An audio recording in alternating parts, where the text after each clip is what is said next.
Alright, so today I upgraded my phone, and I got the new Motorola Droid Razr M, and we're going to do a quick sort of unboxing video, and just a quick look with some first impressions, and just some of the basics of the software.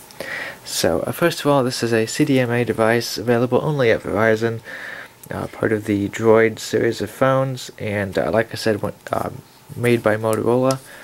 So the phone has been removed from the box, but I put it back just for the purpose of this video, and all the cords and everything else are still in the original packaging.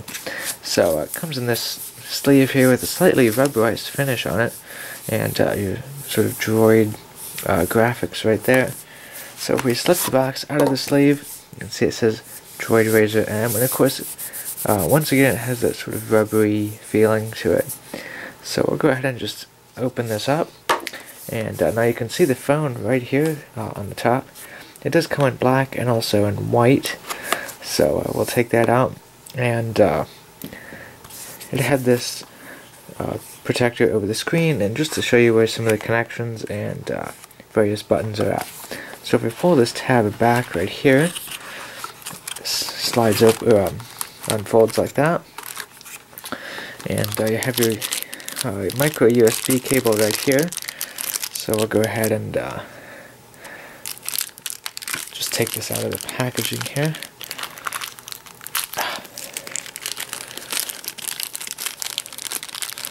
Alright.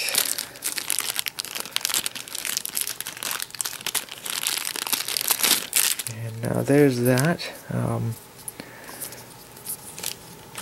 And also we have, let's see, the travel charger.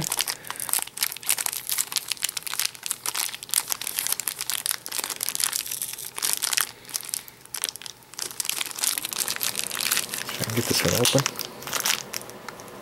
There it is. Alright, now, so it just looks like your USB plugs into there, and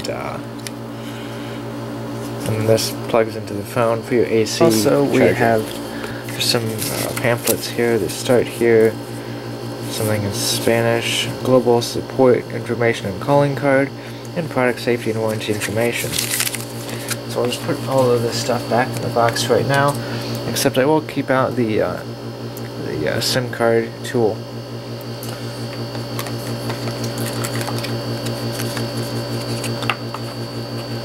And then we'll go ahead and take a look at the device.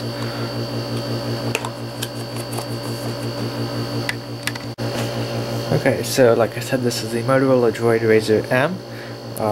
This is just going to be a quick look at it. I'll have a more in-depth video later on. But we'll just take a quick look around it first. It has a 4.3-inch display. I believe it's a Super AMOLED display with Gorilla Glass. And it has an edge-to-edge design here, which I really like, but I'm very paranoid about dropping it in fear that that might add to the damage to the screen. And runs Android 4.0 ice cream sandwich. Feels nice in the hand, but it is a bit slippery.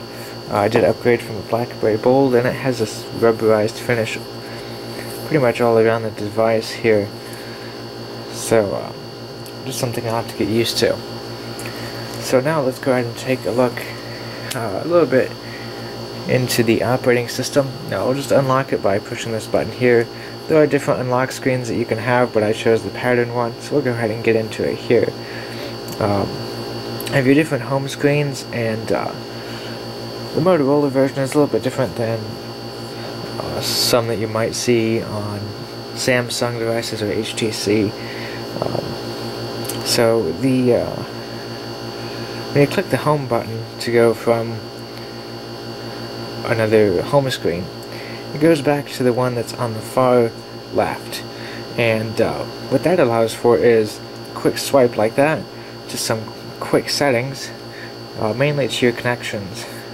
So that's very nice, and you can view all of your different home screens by hitting the home button once, or by pinching like that, and you can pinch to go into a certain one. So you have all your applications right here, and they come up on pages like that. And you can see some very nice transitions there.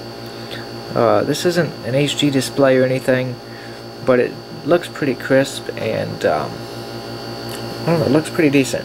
And the black and a lot of the darker colors anyway just have a nice, rich, crisp, deep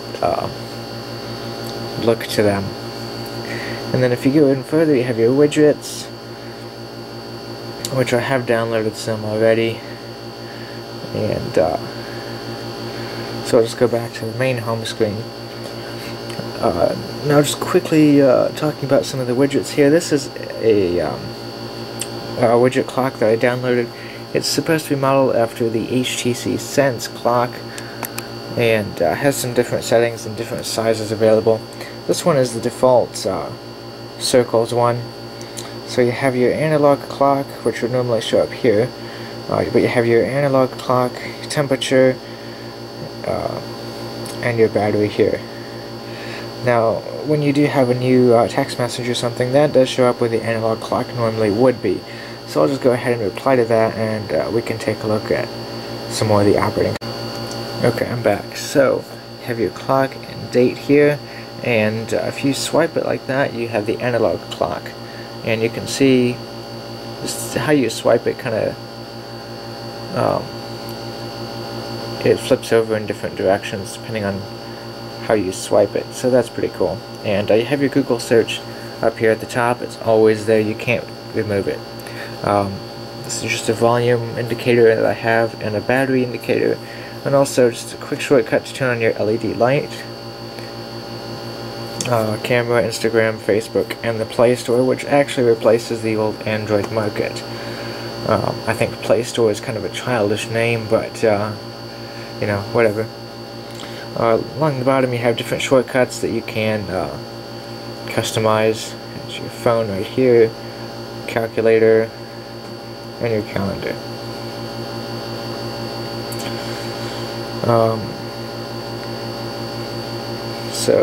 Like I said, you have all your apps in here and all your widgets. You can also add favorites. We'll take a look at just a couple of the apps real quick. Starting off with Google Chrome. I am on Wi-Fi right now, and there isn't a very good connection, but we'll go ahead and check out some websites here. So I'll turn it into landscape mode, just so it's a little bit easier to type from behind the camera. And we'll just type in www.netcarshow.com. I do have this synced with Chrome on my computer, so that's why it was already in there. I've only visited like 2 web pages on this so far. So here's Netcar Show. It's loading up pretty decently. Again, remember, I don't have a very strong connection down here, but you can see you can pinch to zoom, and it works really well. I don't know if double tap works. Let's find out. Yeah, double tap does work. And so we'll zoom in just a little bit, and we'll take a look at here, the new Tesla Model S. I actually really like this car. I think it looks pretty sweet. Very good looking car. But anyway, so you can see it works pretty well, and I accidentally just clicked on it to advance to the next picture. But available in the App Store. Let's check this out. I'm sure it's the Apple App Store. But really nice fonts, and really nice crisp images here. So I don't know if you can see that very well on the camera, but everything just looks really nice and rich and crisp and just really well done. Also, you notice these buttons here are not physical buttons, but if you turn it this way, notice they're on the right, but then if you turn the phone 180 degrees, they swap over to the other side, so it's still on the right side. You can't do it upside down, which I don't know why you'd want to do that anyway. But works really well in landscape mode. I really like it in landscape. So we'll go back to the home here. Unfortunately, the home screen and the app list don't work in landscape mode. You have to do it in portrait. But I do want to show you another app here, and that'll be the Google Play Store. Whatever it is. You cannot move these apps around. They're just in here by alphabetical order, and some are default apps that you can't uninstall, but I went into the settings and disabled a few of those as they were taking up some data usage. So here's the new Play Store. Like I said, replaces the Android market. So you have recommended for you. This one is based on my YouTube history. It's kind of creepy, but whatever. And we just have some different things here. Put it into landscape mode, and you can see it kind of rearranges stuff a little bit. But we'll go ahead and search, and see, I'm just filling this with a Sony camera, so we'll type in Sony and see if anything comes up. So we have some apps here, some movies and TV, some books, some music. So we'll go ahead and view the apps. 15,000 results. I mean, this is just far better than the BlackBerry app. So I have 15,000 results for searching for Sony. The BlackBerry App Store has maybe 5,000 apps total. So this is a lot better. I know some people argue that the Apple App Store is even better than this, which it probably is. But I really like the Android operating system. I just can't stand iOS. And also, everyone's got an iPhone. This is a little bit more unique. So, we'll show you one other thing. If you type in the name of an app, it'll show up with a preview right here. Now, this is a little bit easier to see if you do it in portrait. So, go ahead and we'll type in Weather Channel. You can see already it comes up with a small preview of the app and then some searches here. So we'll type in Weather Channel. I've already downloaded this app, but you can just kind of get a feel for what this is like. So first of all, you have options to you normally have an option to install here, but now you have an option to uninstall or open the app. Have some screenshots here you can slide through. It takes a little bit to load some of them, but it's not too bad, especially considering I'm coming from a BlackBerry. It's really nice. And you can do it in landscape mode as well. Down here we have 10 million plus downloads, some ratings, allow automatic updating. I already have it installed, so that's why that's there. What's new, short description, some reviews. Here Merrill and Dave with the Samsung Galaxy S says, don't know where I'd be without being able to check my weather and my location. And then you can rate that up or down. Dish Network app is also by the Weather Channel for some reason. And here's some other similar apps. And users that installed this app also installed these apps. So we'll go back to the home screen here. I want to show you the application manager. Just by clicking this here, or tapping it, you got all your open apps here. So I can just slide it to one direction or the other to close it. Now if you're in, let's see, hold on, I'm going to Chrome.